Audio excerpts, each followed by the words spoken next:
Olá, muito boa tarde. Este é o Boletim Legislativo desta quarta com as principais notícias da Câmara e também aqui de São José. E a gente começa falando de projetos de lei e sustentabilidade, uma matéria aprovada na Câmara apresentada pelo vereador Roberto do Eleven quer ampliar o número de ciclovias na cidade a partir de parcerias entre empresas e poder público. A ideia é incentivar o uso desses modais. Em contrapartida, a iniciativa privada vai poder expor publicidade ao longo dos trajetos. A bicicleta sempre foi a grande parceira da Cristiane. Desde criança, ela sempre se locomoveu sobre duas rodas. Até mesmo a carteira de motorista ela deixou de canto e optou por pedalar, para cima e para baixo, pelas ruas da cidade. É aquela coisa, você aprende a pedalar a criança e é por lazer, aí depois comecei a usar como transporte, depois descobri como lazer novamente, que eu também faço mountain bike. Então a bicicleta está presente no meu dia a dia de uma forma bem importante. E a Cristiane é apenas um exemplo dentre as diversas pessoas que optaram pelas bicicletas em São José. Para atender esse público, a Câmara aprovou um projeto de lei de autoria do vereador Roberto do Eleven, que autoriza o Poder Executivo a criar o programa Ação Sustentável, para estabelecer parcerias com empresas privadas interessadas em financiar a construção de novas ciclovias e ciclofaixas na cidade ou custear a manutenção das que já existem. A proposta surgiu vendo a comunidade, né? Porque o projeto sustentável, ele, além de ser benéfico para o meio ambiente, e o usuário pode estar locomovendo tanto para o trabalho como para o lazer.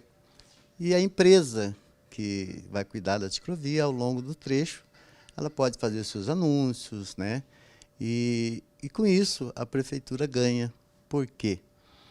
Porque ela faz a obra sem custo nenhum e assim sobrando recursos para bairros novos que estão em andamento. Na justificativa do projeto, o vereador Roberto do Eleven destaca que o objetivo é estimular o uso de meios alternativos de locomoção, que não sejam poluentes e que tragam benefícios à saúde das pessoas. São José dos Campos já pensa nisso, o prefeito já faz isso. Hoje nós somos uma cidade inteligente, né? Falamos em computador, em coisas CSI, e nós temos pensado nesse lado também do meio ambiente, sustentabilidade para o pedestre, né? Para a doutora em Planejamento Urbano e Regional e professora de Mobilidade Urbana, Aline Costa, o uso de bicicletas é uma tendência cada vez mais presente nas cidades e será preciso uma atenção maior para a adequação dos espaços urbanos.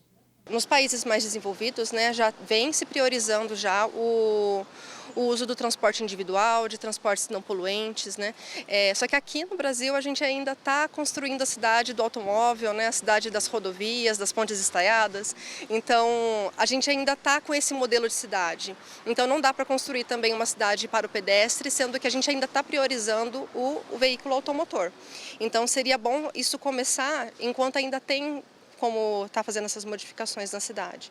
Sobre a lei aprovada, ela salienta que a ideia é importante, mas que é preciso uma fiscalização para saber se as empresas estão cumprindo com o compromisso de construir e fazer manutenção das ciclovias e ciclofaixas. Seria interessante, sim, ter esse investimento de empresas privadas para a construção de novas ciclovias, desde que essas empresas elas tenham ciência de que elas precisam estar contratando profissional técnico especializado, abrir licitações públicas, por exemplo, para escritórios de arquitetura da região, de assessoria urbanística, para estar viabilizando um projeto mais ideal para a cidade, né? Porque senão a empresa ela vai e adota também uma ciclovia que já existe, coloca a placa dela ali que está contribuindo na manutenção da cidade, só que a gente tem vários lugares da cidade que precisam de ciclovias, né? Não só nas centralidades. Para quem optou pelas bicicletas, como é o caso da Cristiane, quanto mais ciclovias na cidade, melhor e mais seguro para os ciclistas. Eu gostaria de ver mais ciclovias, mais gente andando de bicicleta. Já aumentou bastante o número de ciclistas, mas na questão do lazer, né? Mas ainda para a mobilidade a gente não vê tanto assim e pode aumentar. Então, se tiver mais ciclovias e mais incentivo, as pessoas vão acabar tendo a coragem que às vezes falta para poder utilizar a bicicleta como esse meio de transporte. E que a gente possa, aos poucos, garantir mais opções sustentáveis de transporte, a exemplo das ciclovias. Esse é o futuro da mobilidade.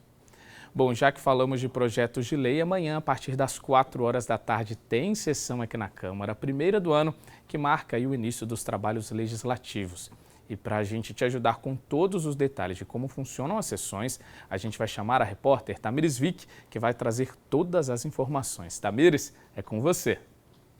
Olá também para você que gosta de acompanhar a programação aqui da TV Câmara São José dos Campos. E olha, gente, eu tenho uma notícia importante para você que está assistindo agora, porque nessa quinta-feira as sessões ordinárias retornam. Então, nesse ano as sessões voltam a acontecer. E lembrando para você que as sessões elas acontecem semanalmente, então sempre às terças e quintas-feiras a partir das 16 horas, das 4 da tarde. E você pode acompanhar então através dos nossos canais. A gente tem o 12.3, que é o nosso canal aberto. Você também pode assistir através do nosso site, que é o câmarasjc.sp.gov.br, também através do nosso YouTube. E se você quiser ver em tempo real, também tem o nosso Twitter, viu?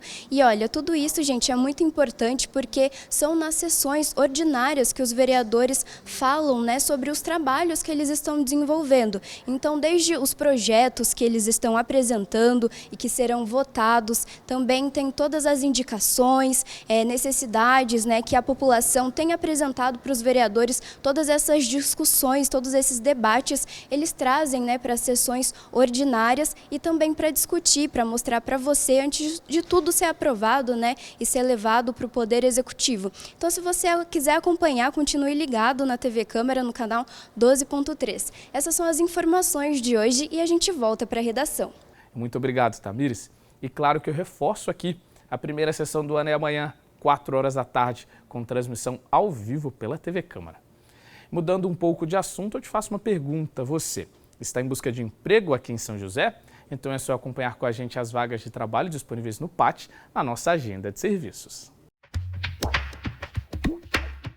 O PAT, Posto de Atendimento ao Trabalhador de São José dos Campos, tem oportunidades de emprego para açougueiro, açougueiro desossador, ajudante de cozinha, armador de ferragens, assistente de prevenção de perdas, atendente de frios, atendente do setor de rotisserie, auxiliar de cozinha, barista, carpinteiro, consultor comercial, consultor de vendas, corretor de imóveis, costureira, cozinheiro, cuidador de idoso, eletricista, empregada doméstica, encanador residencial, fiscal de caixa, instalador de gás, instalador de sistemas de segurança, líder de caixa e crediário, mecânico de motor a diesel, moleiro profissional, operador de telemarketing, padeiro, padeiro confeiteiro, pedreiro, peixeiro, promotor de vendas, selecionador de material reciclável, serralheiro, servente de pedreiro, sushiman, vendedor externo e vendedora interna. Ainda há vagas para pessoas com deficiência no cargo de operador de telemarketing ativo. Para se candidatar, é fácil, é só comparecer ao PAT, levando o RG, CPF, carteira de trabalho e o cartão cidadão. O PAT fica na Praça Afonso Pena, número 175, no centro. Bom, nesse verão o que ninguém pode reclamar é das chuvas, E olha, já faz muito tempo que os joseenses têm que lidar com esse tempo instável. Desde o final do ano passado, muita gente estranhou o clima, não só pela quantidade das chuvas, mas também pelas temperaturas com dias mais frios do que de costume. E a pergunta é, essa situação está normal? Fomos conversar com especialistas para saber se essas características também fazem parte do verão, entender até que ponto essas diferenças são indicadores das mudanças climáticas. Tempo nublado, chuvas e até temperaturas mais amenas? Peraí, mas estamos no verão. A gente estranha, mas segundo esta meteorologista, tá tudo dentro da normalidade. Ela explica que a estação mais quente do ano tem como característica as chuvas e longos dias de sol. Nós temos dois principais comportamentos típicos. O primeiro deles é a atuação da zona de convergência do Atlântico Sul, que é aquela banda de nebulosidade que vem desde a Amazônia, favorecendo um corredor de umidade desde a Amazônia em direção à região sudeste do Brasil, favorecendo o quê? Dias nublados e com períodos de chuva, mas é aquela chuva mais aquela chuva mais generalizada e de muitos dias. Então, essa é a característica da zona de convergência do Atlântico Sul, e que esse ano a gente teve bastante atuação desse sistema, o que provocou, então, esses períodos que você comentou, de dias mais nublados e chuvosos. Outra característica do verão, a segunda característica do verão é o quê? São dias mais abertos, mais ensolarados, a temperatura máxima, ela tende a aumentar um pouco mais, né, na região sudeste do Brasil, próxima ou acima aí dos 30 graus, né, como a gente está acostumado a observar, e como o verão é uma época chuvosa, é a época que a gente tem temperaturas elevadas e maior umidade do ar, a combinação de calor e umidade do ar elevada gera condições para as pancadas de chuva entre a tarde e a noite. Explicação dada, resta saber o que então podemos esperar desse verão? Então, o que a gente tem para o trimestre janeiro, fevereiro e março, até o final de março? A tendência de chuvas abaixo da média no centro-sul do nosso país e chuvas acima da média na faixa norte, pegando os estados aí da região norte e nordeste do Brasil. Porém, como a gente está nesse trimestre, janeiro, fevereiro e março, é um trimestre chuvoso, como a gente já explicou anteriormente, então a gente não descarta ainda registros de episódios de chuva significativa, como já vem ocorrendo, você já comentou também, né? Desde novembro, se intensificando aí nos meses de dezembro e de janeiro. Então, o fato de um verão ser mais ou menos chuvoso que o outro, está tudo dentro da normalidade. A questão é que se nada for feito para diminuir os impactos ao meio ambiente, as mudanças climáticas que são reflexo do aquecimento global ficarão cada vez mais extremas e perigosas. E nós podemos observar esses indícios na prática aqui no Brasil, como as fortes chuvas, alagamentos, enchentes, deslizamentos de terras com vítimas, as fortes ondas de frio nos países do hemisfério norte.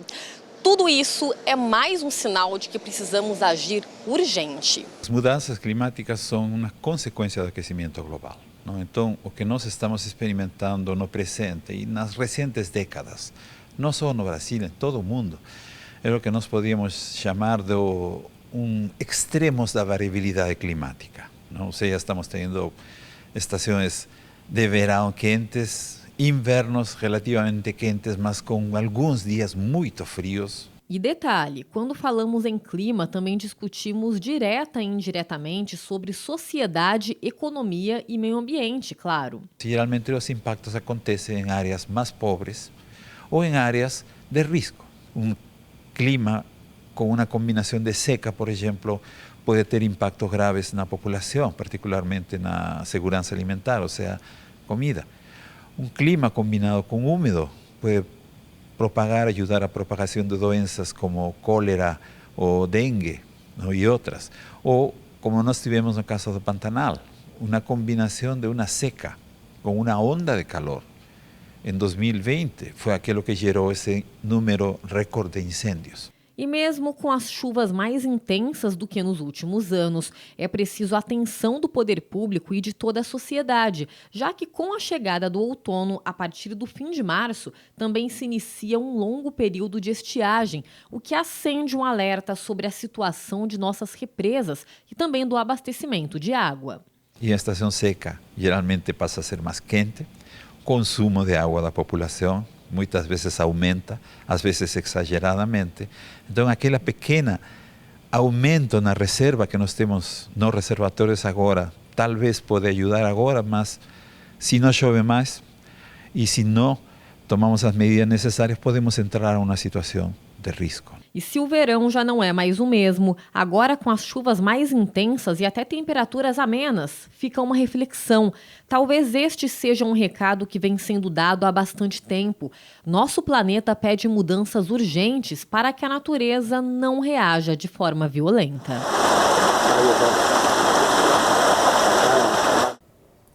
E consciência é mesmo fundamental, né, para que a gente possa melhorar nossa relação com o meio ambiente. Já passou da hora de entendermos que essas alterações climáticas também são fruto das nossas ações. E para continuar no assunto, vamos ver qual vai ser a previsão do tempo para a tarde desta quarta e também amanhã? A tarde desta quarta-feira permanece com sol entre nuvens, mas há chances de chuva. A máxima é de 28 graus e a mínima de 20. Amanhã, quinta-feira, o dia também será de sol, mas deve chover ao longo da tarde.